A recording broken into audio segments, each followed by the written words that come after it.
এতিয়া আমি সময়টো বুজি পালোঁ আমি যেনিবা বৰাহ ৰূপে নৰকাসুৰ জন্ম নিদিওঁ কশ্যপ মুনি হিচাপে হিৰণ্যাক্ষ হিৰণ্যকশিপু জন্ম নিদিওঁ ভক্ত প্ৰহ্লাদ জন্ম দিম মানি ল'লোঁ কেনেকৈ দিম এতিয়া বুজি পালোঁ যেনিবা আম পুলিটো আনি আমি টাবত নুৰোঁ চিধা চিধি মুকলি পথাৰতে ৰুম এতিয়া পথাৰডোখৰ কেনেকুৱা হ'ব লাগিব এতিয়া বাপে কাইলৈ পঢ়িলে পথাৰ এখন বিচাৰিব তেখেতে যেতিয়া সৃষ্টিৰ পাতনি মেলিবলৈ বিচাৰিব খোলা মেলা আলোচনা 10 পাইছেহে হায়াৰ ছেকেণ্ডেৰী ফাৰ্ষ্ট ইয়েৰ সোমাইছেহে কিন্তু আমি একদম বন্ধুৰ নিচিনা কথা পাতোঁ ৰাস্তাটোত এতিয়া আমি আকৌ এইখিনি কথাই পাতি যাম যাওঁতে কৈ যাম যে আমি সন্তানৰ বীজ সিঁচিবৰ কাৰণে গুটি সিঁচিলেহেতো গছ হ'ব ন গছৰ গুটিটোক বীজ বুলি কয় সন্তান সিঁচাটো মানুহৰ বীজেই হয় এই যে বীজ যে সিঁচিম ক'ত সিঁচিম তলি এখন তোমাৰ ভাল লাগিলে দেখিলে ধুনীয়া লাগিলে লৈ আহিলা ঠিক আছে একো অসুবিধা নাই লৈ আহা কিন্তু শোধন কৰিব পৰা কেপাচিটিটো তোমাৰ থাকিব লাগিব উদাহৰণ নিদিলে মানুহে বুজি নাপায় কিবা কাৰণত আমাৰ কঠীয়াতলি ভাগ এবাৰ সেইফালেদি এটা ৰাস্তা গুচি গ'ল সেইকাৰণে মোৰ কঠীয়াতলিখন নষ্ট হৈ গ'ল এতিয়া মোৰ কঠীয়াতলি নাই ক'ত পাৰিম ইজন সিজনকৈ বিচাৰি শেষত বাপৰ ঘৰত কঠীয়াতলি এখন পালোঁ কিন্তু শিল বালি পেলাই থৈ দিয়া ঘৰ বনাবলৈ শিল বালি আনোতে তাতে ষ্টক কৰিছিলে গোটেই শিল বালি পৰি আছে হ'ব আৰু এইখনতে ছিটিয়াওঁ সেইবুলি মই শিল বালি ওপৰতে ছিটিয়াই দিম নে প্ৰথমে মানে শিল বালি থকা তৰফটো আঁতৰাই ল'ম কোনটো কৰিম টাউনত থাকি হ'লেও বুজি পাই খেতি মহিমা হয়নে প্ৰথমে ওপৰডোখৰটো আঁতৰাই ল'ব লাগিব সেইটো ঠিকেই বুজি পাইছোঁ এইটো আকৌ মই খুটিহে পুতিছোঁ আকৌ দেই উজুত মাৰিম এতিয়া চাব ইয়াতে আমি উজুত মাৰিম আমি প্ৰথমে সেইখিনি আঁতৰাই ল'ম তেখেতেও তেনেকৈ যেনিবা তলি এখন ক'ৰবাৰ পৰা আনিলে প্ৰথম আমি শোধন কৰি ল'ম এইখিনি আঁতৰাই ল'ম এতিয়া ওপৰ তৰফটো যিহেতু কাটি পেলালোঁ মাটিখিনি সাৰটো নাইকিয়া হ'ব নহয় কি কৰিম তেতিয়া আমি গোবৰ জাবৰ ৰাসায়নিক সাৰ নতুবা জৈৱিক সাৰ দিম নে নিদিম দিব লাগিব এতিয়া সাৰ নিদি যদি মই কেৰাচিন ডিজেল কাষ্টিক এইবোৰ ঢালোঁ হ'ব নাই কঠীয়া ভাল তেতিয়াহ'লে আমাৰ বাপসকলে ঢালিয়ে আছে কোনোবা এগৰাকীটো একদম জোকাৰি লৈ পিনি ঢালিয়ে আছে গোবৰ জাবৰ ঢালিছে নে তেতিয়াহ'লে কাষ্টিক ঢালিছে তলিত মানে কঠীয়া ভাল হ'বনে পুলিতে মোচোৰাকৈ যাব যদিও একেবাৰে সহজকৈ কৈছোঁ কথাটো গুঢ়াৰ্থ আছেনে নাই এইবোৰ ভুল কৰি আমি সন্তান জন্ম দিছোঁ মেকেনি নহ'ব কেলে কথা নুশুনা নহ'ব কেলে ৰিহাব চেণ্টাৰলৈ দৌৰ নামাৰিব কেলে মানুহে কয় নহয় কি খাই জন্ম দিলেও ইমান কচুগুটি এইটো খাই জন্ম দিয়াৰ প্ৰভাৱ আছে আমি যি খাই জন্ম দিছোঁ তাৰ প্ৰতি সি আগ্ৰহী হৈছে দেউতাকে জন্ম দিবৰ সময়ত মদ ভাং মাছ মাংস ইত্যাদিৰ প্ৰতি আসক্তি আছিলে মাকৰো আসক্তি আছিলে সেইবোৰ খাই মেলি সন্তান জন্ম দিলে ৰিহাব চেণ্টাৰ যাবত নকয় শিক্ষয়িত্ৰী হ'লে কি হ'ব প্ৰশাসনিক বিষয়া হ'লে কি হ'ব তেজতটো তাৰ সেইটো সোমাই আহিছে ন চাওকচোন গণ্ডগোলটো ক'ত আচ্ছা এতিয়া সেইখিনিও শুদ্ধ হৈ গ'ল বীজটো সঞ্চয় কৰিব জানিছোঁনে নাই আকৌ সেইকাৰণে আমাক 4 আশ্ৰম কৰিবলৈ কৈছে গৃহস্থী যতিব্ৰতী আৰু বানপ্ৰস্থী 4টা আশ্ৰমৰ প্ৰথমখন আশ্ৰম হ'ল গৃহস্থী আশ্ৰমৰ প্ৰথমটো মন্ত্ৰ হ'ল ব্ৰহ্মচৰ্য পালন কি তাৰমানে গৃহস্থী হ'বলৈ যোৱা এতিয়া তেখেত গৃহস্থী হোৱা নাই আমি গৃহস্থী কেলৈ তেখেতে নিজৰভাৱে যেতিয়া সংসাৰ এখন কৰিবলৈ আগবাঢ়িব তেখেত গৃহস্থী হ'ব আমাৰ ঘৰত আছে যদিও তেখেতে গৃহস্থ হয় যদিও তেখেতৰ গাত ইমান কথা নাই আলহী এজন আহিলে তেখেতে শুশ্ৰূষা নকৰিলেও আমাৰ যোগেদি চলি যায় খৰিমাৰি এডোখৰ নহ'লেও তেখেত নিবিচাৰিলেও আমাৰ যোগেদি চলি যায় গতিকে আমি গৃহস্থীত বেছিকৈ সোমাইছোঁ তেখেতেও সোমাব এদিন এই যে গৃহস্থী ধৰ্মত প্ৰথমে ৰাখিবলগীয়া ব্ৰতটো হৈছে ব্ৰহ্মচৰ্যৰ মানে উদাহৰণ দিলে বুজি ভাল লাগে আমি যদি সঁচলে বেঙেনা এটা থ'ম বেঙেনাজোপাত প্ৰথমতে লগা পোন শকত দীঘল ধুনীয়াটো থ'ম নে সময়ত আৰু মানে নথলেও নহয় কাৰণে কেঁকুৰা মেকুৰা আগত লগাটো থ'ম কোনটো থ'ম খুঁটিটো পুতিছোঁ আৰু ওজতটো কিন্তু তাতে মাৰিম আমি সেইটোৱে বেঙেনাজোপাৰ ক্ষেত্ৰত কথাটো বুজি পাওঁ মনুষ্যৰ ক্ষেত্ৰত বুজি পাওঁ নে নাপাওঁ একদম খোলা মেলা আলোচনা বাবা সদায় কৈ আছোঁ আমি গৃহস্থী সংসাৰত প্ৰৱেশ কৰিলোঁ কইনা এগৰাকী গোটাই ল'লোঁ কইনাৰ চাকৰি ডিব্ৰুগড়ত মোৰ চাকৰি যোৰহাটত গতিকে যদিও বছৰেকত এমাহ ছুটীত বিয়া বুলি এমাহৰ ছুটীত আহিছোঁ বছৰেকত সপ্তাহত 2 দিন ছুটীকৈ আহিছোঁ দুইজন একেলগে ঘৰত থাকিছোঁ তথাপিও আমি এতিয়াই সন্তান নাই বিচৰা কেলে পাৰিলে কেনেবাকৈ একেটা ডিষ্ট্ৰিক্টলৈ চাকৰিটো লৈ আহিব পাৰিনি চাওঁচোন কিন্তু সেই সময়ত আমাৰ দীঘল বেঙেনা গুৰিত লগাটো শেষ একদম খোলা মেলা আলোচনা হয়নে নহয় নিজক সোধক তাৰপিছত ক'ব তেনেকৈ 2টা বছৰ পাৰ হ'ল চাকৰিও ট্ৰেন্সফাৰ হ'ল ওচৰ চুবুৰীয়া মানুহে ক'বলৈ আৰম্ভ কৰিলে, বুবু বাবা কৰিলে যে বিয়া পতা কেইদিন হ'ল? বোলে যে 3 বছৰমান হ'ল। ল'ৰা ছোৱালী নাই নি সিহঁতৰ?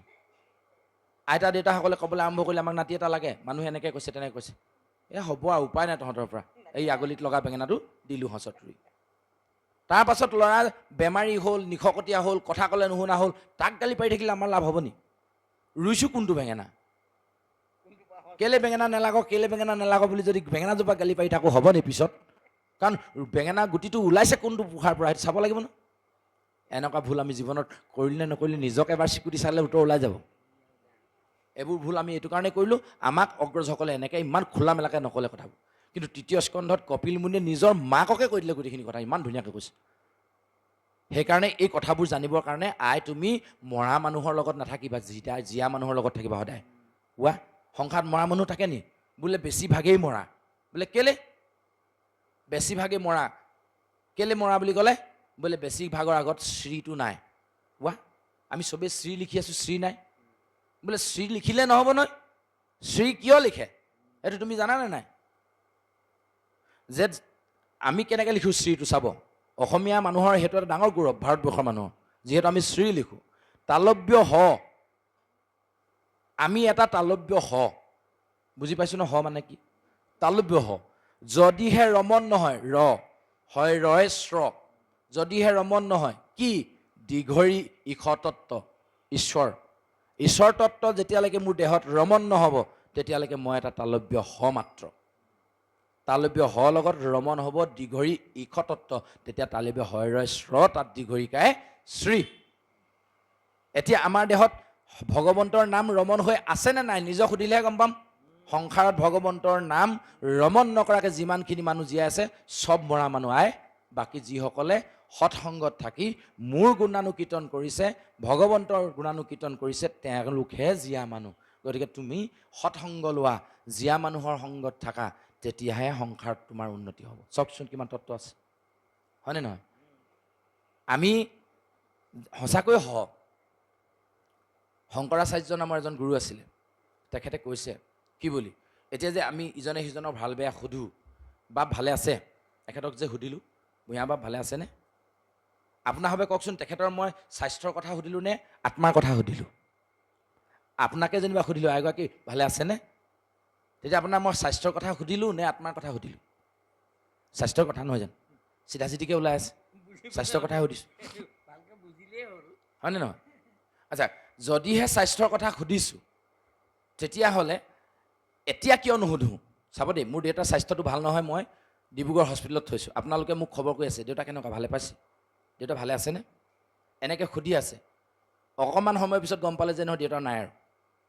তাৰপাছত আপুনি সুধিব নি মোক দেউতা ভালে আছেনে? কিয় নুশুনে? তেতিয়াওতো স্বাস্থ্যটো ঠিকে আছিলে ন, মোটামুটি কিবা এটা নাই আৰু জীৱ। আমি যদিও বা চিধা চিধিকে স্বাস্থ্যৰ কথা সুধোঁ, শাস্ত্ৰই কৈছে নহয় আমি আত্মাৰ কথা সুধোঁ। কিয়?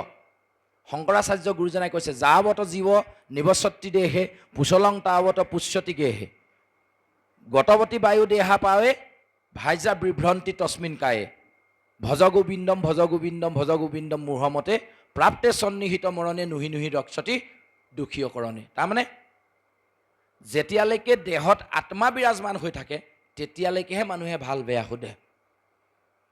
আত্মা নথকা দেহৰ ভাল বেয়া মানুহে নুসুধে। তেতিয়াহ'লে আমি আত্মা থকা দেহৰ সুধিছোঁ, তাৰমানে আত্মাৰহে খবৰ লৈছোঁ এক প্ৰকাৰে, পৰোক্ষভাৱে। আকৌ কৈছে, গতৱতী বায়ু দেহা পাৱে ভাইজা বিভ্ৰন্তি তস্মিন কায়ে। উদাহৰণ দিছে কি বুলি, যে যদি বায়ু দেহা বায়ুত কেনেবাকৈ মিলি গ'ল, নিজৰ স্বামীজনৰ দেহটোলৈ ভাইজায়ো ভয় কৰে।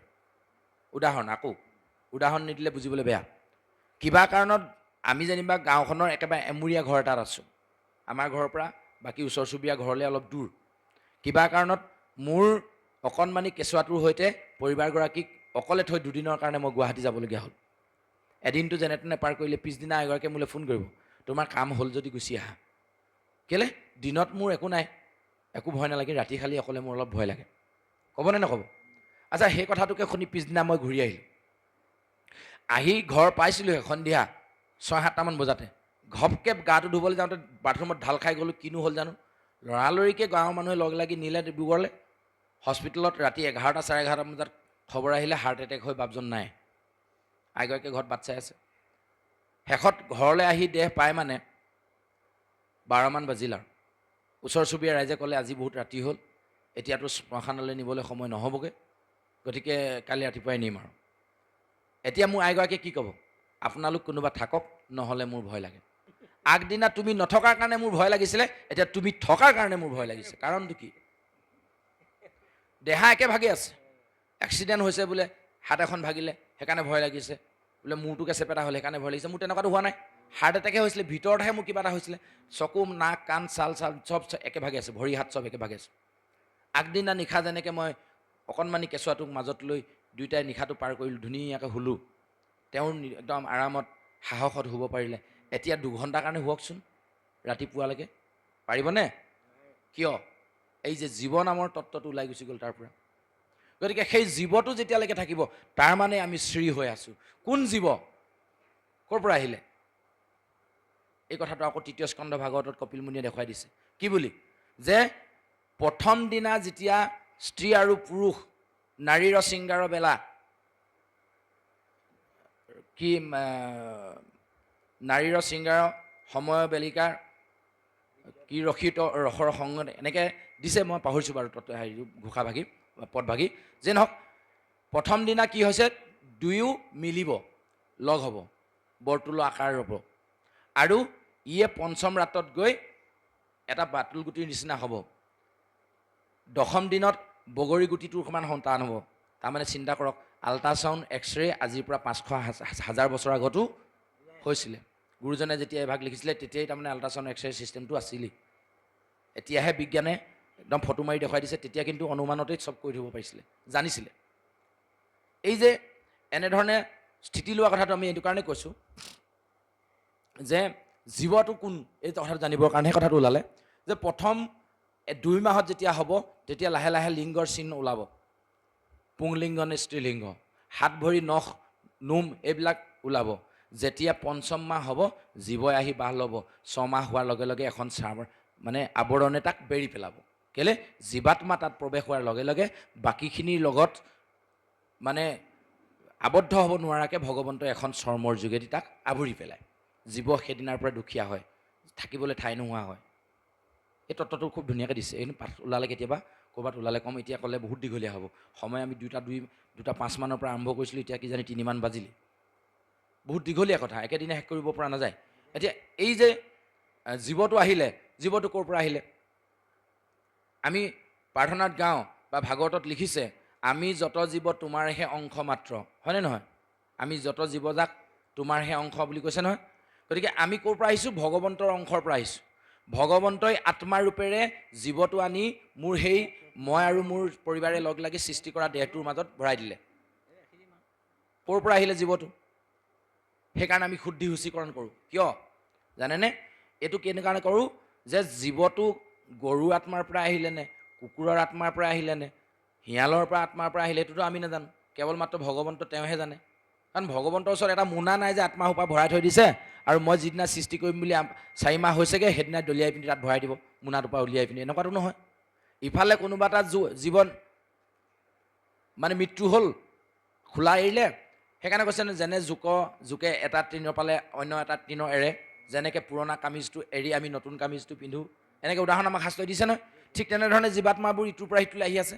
এতিয়া যে সেই কুকুৰৰ আত্মাটো কিজানি আমাৰ গাত সোমালেহি, আমিতো গম নাপাওঁ। সেইকাৰণে প্ৰথমে আমি ভগৱন্তৰ নামকৰণ কৰি ভগৱন্তৰ ওচৰত সেৱা প্ৰাৰ্থনা কৰি জীৱটো আমাৰ জাতত তুলি লওঁ। সেইটোকে কোৱা হয় জাতকৰ্ম,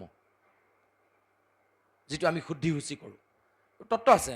গতিকে এই যে জীৱটো আহি তাত সোমালে, গতিকে এই জীৱটো কোনে দিলে? ভগৱন্তই আমাক দিলে। গতিকে এই তত্ত্ববোৰ আমি বুজি পাব লাগিব, জীৱ ক'ৰ পৰা আহিছে।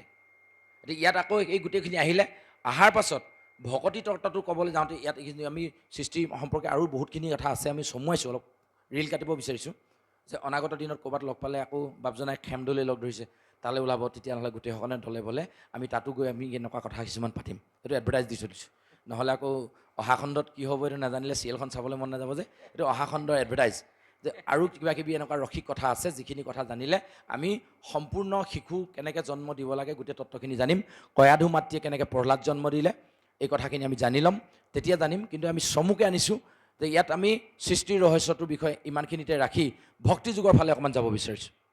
ভক্তি বিভিন্ন প্ৰকাৰে হয়। পুৰুষৰ চিন্তা অনুসৰি ভক্তি নানাবিধ হয় বুলি আমাক শাস্ত্ৰই ইয়াত কৈছে।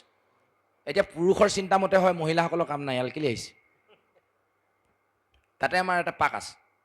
আমি পুৰুষ মহিলা বুলি ক'লে এই শৰীৰৰ পাৰ্থক্যটো বুজোঁ। শাস্ত্ৰই তাক পুৰুষ মহিলা নাই কোৱা। আত্মা পুৰুষ, দেহ আমাৰ প্ৰকৃতি, এইটোহে কৈছে। তেতিয়াহ'লে মহিলাসকলৰ আত্মা আছেনে নাই? মাইকী মানুহৰ আত্মা আছেনে নাই? আছে। আত্মাটোক পুৰুষ বুলি কৈছে। তেতিয়াহ'লে আপোনালোকৰ আত্মাৰ যিটো চিন্তন, সেই চিন্তা অনুসৰি ভক্তি ভাগ ভাগ হয় বুলি কৈছে। এতিয়া মহিলাসকল বাচিছে আৰু। নামে পুৰুষকো শুদ্ধ কৰে বুলি কৈছে নহয়। নামে পুৰুষক যদি শুদ্ধ কৰে, মহিলাই নাম কেলৈ লয়? হয়নে নহয়? নামে মহিলা আত্মাও শুদ্ধ কৰিব নাম গালে। গতিকে তেওঁলোকৰ আত্মা শুদ্ধনৰ কাৰণে তেওঁলোক আহে আকৌ, হয়নে নহয়? এই কথাটো আমি বুজিব লাগিব। গতিকে আত্মাটোকহে পুৰুষ বুলি কৈছে। বাৰু যি হওক, এতিয়া কথাটো হৈ গ'ল কি, পুৰুষৰ চিন্তা অনুসৰি ভকতি আমাৰ কেইবাবিধো হয়। ইয়াত আমাৰ নিৰ্গুণ ভকতিৰ কথা ক'লে, নিৰ্গুণ ভকতি কেনেকৈ কৰিম, এই নিৰ্গুণ ভকতিৰ বিষয়ে কৈয়ে আজি আমি ভক্তি মাৰ্গৰ এই কথাখিনি আমি সামৰিম। তাৰপাছত পাঠ চলিব। পাঠত যদি আৰু কিবা দুই এটা ক'ব লগা যদিহে ওলায়, তেতিয়াহে আগবঢ়াম, নহ'লে পাঠ আমি ইমানতে এৰিম। কেলে যে এই বস্তুটো খুব মানে হেঁপাহত খাব লাগে। এইটো সাধুতা কৈ দিওঁ, নহ'লে আকৌ বেয়াই লাগিব।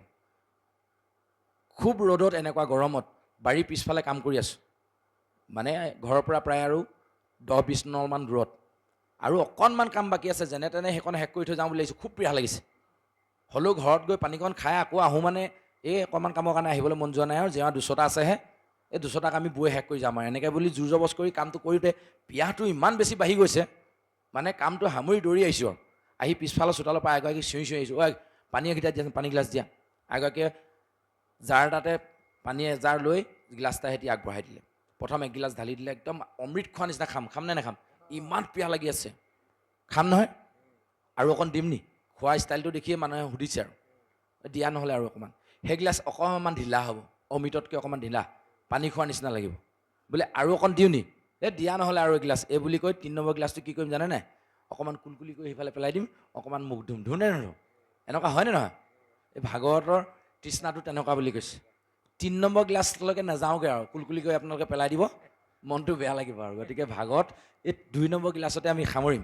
সেইকাৰণে বৰ দীঘলীয়া নকৰোঁ দেই। তাৰমানে 3 নম্বৰ গিলাচৰ নিচিনা অনুভৱটো যেতিয়া মোৰ আহিব, মনটো দুখ লাগিব।